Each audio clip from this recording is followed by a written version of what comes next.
बिस्मिल्लाहिर्रहमानिर्रहीम। मैं हूं हसन रज़ा बुखारी एडवोकेट और आप देख रहे हैं एक्सपोज टाइम न्यूज़ की नशरियात। मेरी अपने तमाम व्यूवर से गुजारिश है कि इस चैनल को ज़्यादा से ज़्यादा सब्सक्राइब करें। आज ख़ातून पाकिस्तान मादर मिल्लत फ़ातिमा जिन्नाह की यौम पैदाइश है। आप 31 जुलाई 1893 को काठियावाड़ बम्बई में पैदा हुई।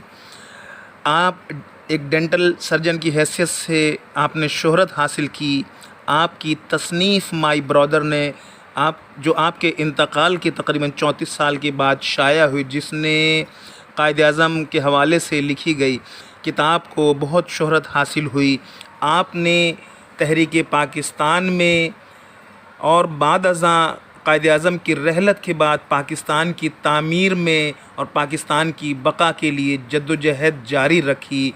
आपको कौम का सलाम, आपकी खिदमत के एतराफ़ किया जाना कौम के लिए बहुत ज़रूरी है। हमारे बच्चों तक आपके हवाले से, आपके किरदार के हवाले से, आपके लिए जमहूरियत के हवाले से, खिदमत के हवाले से, तहरीक पाकिस्तान में ख़वातीन की कायदाना सलाहियतें आप में देखी गई और दुनिया में ये वाहिद भाई बहन की जोड़ी है जिसने शोहरत दवाम हासिल की। मादर मिल्लत मोहतरमा फ़ातिमा जिन्नाह को कौम का सलाम। कौम की ये अज़ीम ख़ातून 9 जुलाई 1967 को इंतकाल हो गई। जमहूरियत के लिए आपकी क़ुरबानियाँ गिरां क़दर है जो हमेशा याद रखी जाएंगी।